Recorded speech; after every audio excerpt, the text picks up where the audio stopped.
Hi, I'm Bob Vila. Welcome home again to a brand new project that we're starting today, the restoration of the Governor's Mansion here in Richmond, Virginia. A wonderful building from the early 1800s in need of some repairs. Today we're going to give you a tour of downtown Richmond, looking at Jefferson's beautiful state capitol building. Here, the First Lady of Virginia, Roxanne Gilmore, will give us a tour of the interior of the mansion. Stick around, it's good to have you home again.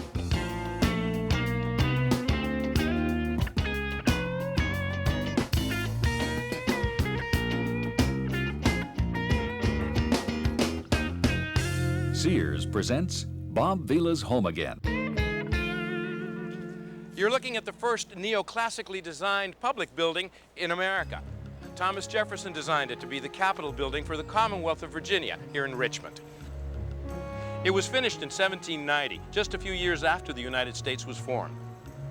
Based on a Roman temple built in France in the 1st century AD, Virginia's Capitol building was a bow to the ideals of the past and a grand gesture towards the future of the new nation.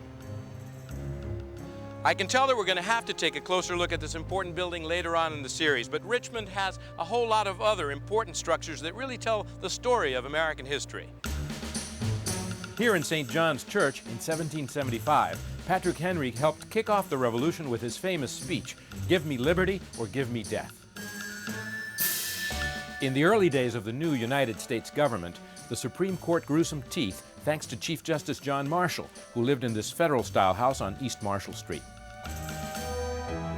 This monumental church, as it's called, was designed in 1812 by Robert Mills, the same man who designed the Washington Monument. Not only the capital of Virginia, Richmond was also the capital of the Confederacy during the Civil War era. This house on East Clay Street, now a museum, was the White House of the Confederacy, an executive residence for Jefferson Davis with an imposing columned portico. Jefferson Davis and Robert E. Lee worshipped here at St. Paul's Episcopal Church, built in 1845 and known as the Cathedral of the Confederacy. After the tumult of the Civil War, Richmond began regaining its fortunes again. By 1886, when Richmond City Hall was built with its tall tower, the city was once again one of the most important industrial centers in the South. Shockoe Slip, as this neighborhood along the James River is called, was once home to the South's busiest commercial trading district. It was devastated by fire during the war, but today it's been restored and houses a lively mix of restaurants, shops, and nightclubs. By 1895, grand buildings like the Jefferson Hotel were going up in Richmond. One look at those classical decorations in white brick, granite, and terracotta. Those towers, loggias, and pavilions, not to mention the elegant lobby with its statue of Jefferson himself. And you know that Richmond was a prosperous place by the turn of the 19th century. But the building we're really here to see was built at the dawn of that century, Virginia's Executive Mansion. While no record exists of where the earliest Virginia governors resided, we do know that the legislature in 1811 authorized the expenditure of $12,000 for the construction of an executive mansion. They ended up actually spending $20,000, and the results are right behind me, a beautiful example of what we today call the Federalist style. Charles Bulfinch's Massachusetts State House is one of the first and grandest examples of the style, and it inspired the young Boston architect Alexander Paris. When Paris moved south to Richmond, he designed the elegant Wickham House and won the contract to design the new Executive Mansion. Richmond carpenters and contractors took over, and after adding a few elements, like the portico over the front door and the parapet over the eaves, the house was first occupied in 1813 by Governor James Barber and his family. Today, this gracious house is the oldest continuously occupied governor's mansion in the U.S. and home to Governor James Gilmore, his wife Roxanne, and their 2 children. The problem is, as with any old house, every few years it's time for some serious renovations. Let's go inside and meet the First Lady of the Commonwealth of Virginia, Roxanne Gilmore. We'll start our tour with the First Lady of Virginia in a moment, so don't go away.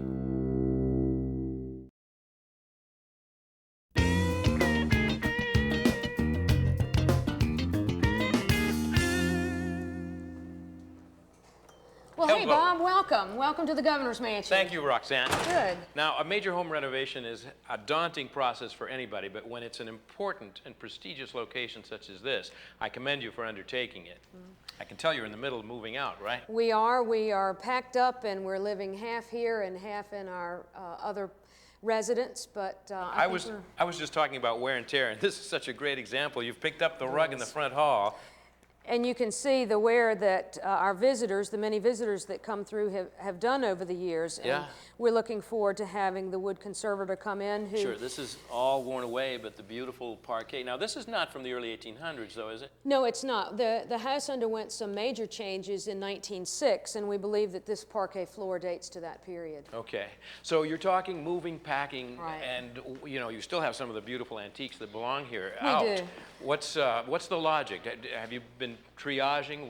We have. We went through and made a systematic study of pieces that we wanted to have conserved, ones that we were going to take with us, others that we were going to store through this process. And some of them are still here, and you can see this beautiful table. We're very proud of this.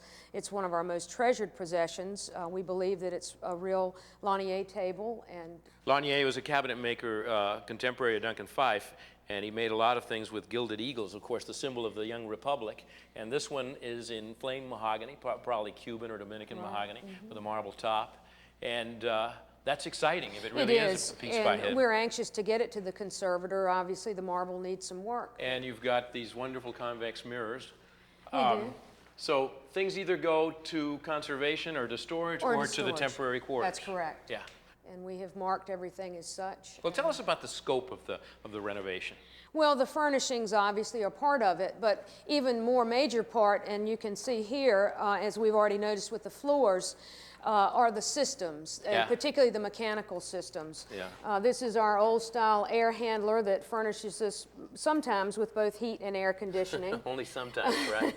And it probably condenses and leaks. It does, and you can see the rust and how it has worn the floors, and also it's unsightly. It hides the beautiful wainscot that we have here. Right. So those are all being removed and Yes. new HVAC systems installed, along with things Exactly. like wiring and Right. plumbing, et cetera. And you can see, if we'll go in this room, we have already removed some of these air handlers, and you can see the beautiful paneling that's there.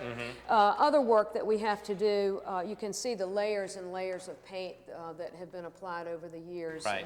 And, we're anxious to restore the crispness and the beauty of Well, you can see it paneling. down here where the molding is still protected by the last 80 years of having those radiation plates. I mean, the crispness of the molding is still there. This is all hand planed. And the paint has been lifted off, and you can see the original kind of gray-blue paint that was on here. This is going to be exciting work. So's the floor. I mean, That's right, and we're anxious where these air handlers have come off, the floors will be conserved and the parquet restored. sure. Now tell me to a that little bit area. about this room, this pink Well, this room. area looks quite different than what it normally does, filled with beautiful furnishings. We refer to it as the ladies' parlor because it was probably where families that came to visit the governor would stay while business was being conducted across the hall. And normally we have a very beautiful portrait of Pocahontas that hangs here. Also, you can see from this mantelpiece the kinds of work that we intend to do on the mantels. This is an Adams-style mantelpiece, probably original to the early 1800s, with the decorations are kind of molded decorations that have been lost. Because of the layers of paint. And if you'll join me across the hall, we're in the process of removing one of those mantels now. Now, the room across the hall, you said, was the old governor's It was the office. old governor's office. Okay. Originally, the governor conducted business here, and this was the office that he had, the room that he had set up as his office. Yeah. And I'd like to introduce you to Fred Ecker, Hi, who Fred. is in charge of the restoration of the wood and the mantels throughout the mansion. Now, what do you say about the condition of these mantelpieces? Well, the mantels were stripped in the past by somebody, their best efforts. They used a torch on it and removed some samples of paint from the mantel, the parlor next door, and it exposed a lot of charred compo and charred wood. The composition that was applied there, which was an early form of Mixture of sawdust, hide glue, Yeah. sometimes plaster. So the torch has damaged that. How was this attached? I noticed you've got some holes drilled there. Yeah, originally it would have been attached with big cut nails into wooden blocks. This has obviously been off and removed and then put back on again, and they've used 20th century machine bolts Right. with anchors in the masonry. So are you ready to pull it down? Yeah, I think we are. I'll just stay back because clearly you guys know what you're doing here. You ready, Greg?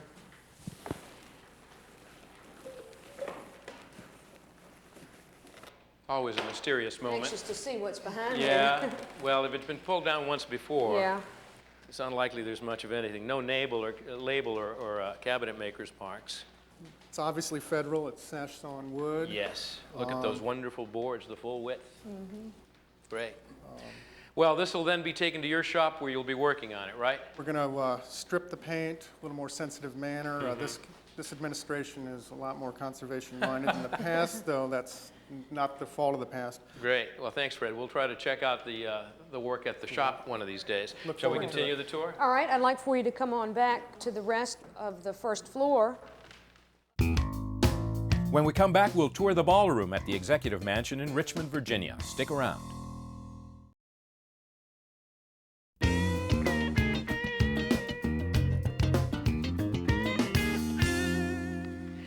Roxanne, when's the last time the house was actually renovated? Well, about 20 years ago, we had a paint job done, but the last major renovation was in 1906, when these rooms, which were once two separate rooms, were made into one large room by an architect named Duncan Lee. So there was a wall in the middle here that got taken out? There was a wall in the middle there that was taken out. And at the same time, he added these columns and the archways and turned it into what we now call the ballroom. Right. And it's the full width of the mansion, which is a good 80 feet or so? Right. And the floors, again, are beautiful throughout here. They are all throughout. And again, this was part of the Duncan Lee addition in 1906. And the piano here is a piano that belonged to Governor James Barber's family, actually his daughter. And James Barber was the first governor that lived in the mansion. So this is an original piece of furniture that wants to be restored and brought back here. Well, exactly. Great. What about these enormous chandeliers? Those are beautiful. They were donated to the mansion a few years ago. They were made in 1815. They're Regency style, made in England. We're very happy about those. All of the chandeliers are going to be removed. Each of the prisms and all of the glass is going to be cleaned individually. Right. And one of the exciting things is when they come back, the fire alarm system is actually going to be fed down through the chandelier. And what they technically call a sniffer is where the smoke alarm will be. That's exciting. So they'll be able to marry a little bit of absolute late 20th century technology, fire alarms and safety, with this beautiful early 19th century chandelier. Exactly. And of course, in the background, we can see that the other one is already being They're dismantled. being removed, exactly. Great. And then also, we're excited that some other things that are going to be hidden. You've seen our ugly air handlers. Well, part of the HVAC system will be carried through these hollow beams on top of the columns, so they will all be disguised there. That's great. So a clever architect can make use of a lot of the wasted spaces that you find in an antique mansion like this to put in the new technology. Absolutely. Well, you've shown us these rather grand public rooms. What about the private quarters? Well, we live upstairs primarily, and it's interesting being up at the head of the steps. What we have that serves as our living room is really a landing at the top of the stairs. We eat there, we do homework there. Our kids, we have 2 children and a dog, and so we spend a great deal of time there. On the landing at the top of the stairs? Well, essentially, isn't there a private living room? There's no private living room. What about a private dining room? There's no dining room. We eat and watch television and do homework all at the same table at the landing at the top of the stairs. And you have a mini kitchen up there? We have a 2-burner stove that has no hood, so it's pretty inadequate if you want to fix a real meal up there. The governor has a private office.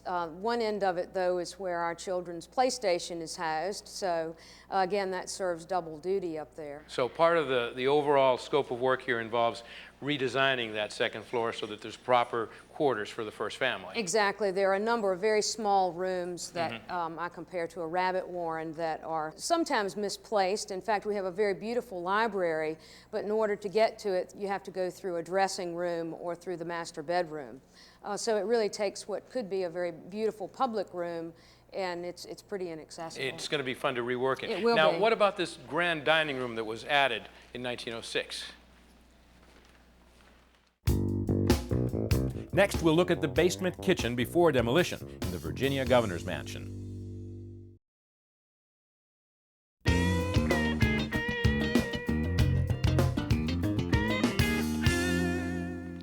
Well, the depth of the hall is really amazing. It is. But let's hear more about this dining room. This is 1906, Duncan Lee edition. He designed this oval space that is really quite elegant, I believe, and it's reflected not only in our table, but normally there is a large oval dining room rug that was added by a previous administration. It's a gorgeous rug that incorporates all of the symbols of Virginia, the dogwood and the state seal, the state shell, as well as a tobacco braid. Great. So we were proud of that. So when you're having a state dinner here, how many can you seat? This table opens up the full length of the room, and we can seat up to 32 people in here. And the chairs, I would guess, were recently made. They were. They are handmade reproductions that were made to coordinate with the dining room table. And again, the last administration did a complete interior workover of this particular room. Right. So much of what will happen to this room is behind the scenes, behind the walls, the wiring, Absolutely. and the mechanical systems Absolutely. as well. Because you can tell that some of the work that's here is pretty recent. Right, it is. I'd like to show you also another thing that we're very proud of, and that is our battleship silver. Every battleship that is commissioned gets its own set of sterling silver, and our silver was commissioned in 1906, which is the same year that this room was added. For the USS Virginia. For the USS Battleship Virginia, and we're going to put the battleship silver on display in this room. So we have not just the beautiful cup here, but a complete service. Exactly. We have the entire battleship silver. Fabulous. And window treatments in here look like they were done yesterday. They were. Again, that's part of the Allen administration's work that they did, and we're going to take these down and clean them and store them properly so that they can come back and take their place at the window. Good. So the room won't change that much. No, the appearance of this room will be pretty similar to what it was. This is a beautiful piece, the serpentine front sideboard. It is. Again, it came into the mansion in 1978 when we acquired a number of pieces. Yeah. The bellflower here would indicate to me that it might be a Baltimore piece. That's quite possible. It actually came from the estate of a woman that lived in Washington. Excellent. And then off in the other direction, I see there's another smaller dining room? We have a small breakfast room on the south corner of the house where we, from time to time, have lunch, and the four of us and our family will have meals in there. Now, tell me about the kitchen, the working kitchen. When you're having 32 for dinner, what kind of a kitchen does the mansion have? I think you'll be very surprised to see our kitchen. It's very archaic. We have one portable gas burner there. The rest of the stove is electric. There are exposed pipes, and the ceilings are very low, and it's really quite inadequate. We have a marvelous chef that is able to do wonderful things down in a really inadequate space. So we're going to pay attention to all of that in the renovation as well. Indeed, the basement probably will be one of the heaviest parts of the house to do the demolition and to really put in all these new mechanical systems as well as a proper kitchen. That's right, and that floor will not look at all the same when we finish in November. Right. Well, thanks for the tour. Well, we're going to be right alongside with you through the whole process, and I can't wait to see when they start swinging the first hammers. Well, we're glad you're here, and I think you'll have a lot to show your viewers. Thanks, Roxanne. Good, thank you. Well, that's a wrap for our first visit at Virginia's beautiful Governor's Mansion. Come home again next time. We'll be meeting with the contractor and the architect to get a better idea of the scope of work and the architectural plans. Also, I'm going to take you on a tour of a historic medieval English house that was transported here back in the 1920s. Beautiful garden and beautiful house. Also, we'll get a progress report on some of the restoration of the floors. Till then, I'm Bob Vila. It's great to have you home again. For lots of information and resources for your home improvement project, check out my website at bobvila.com.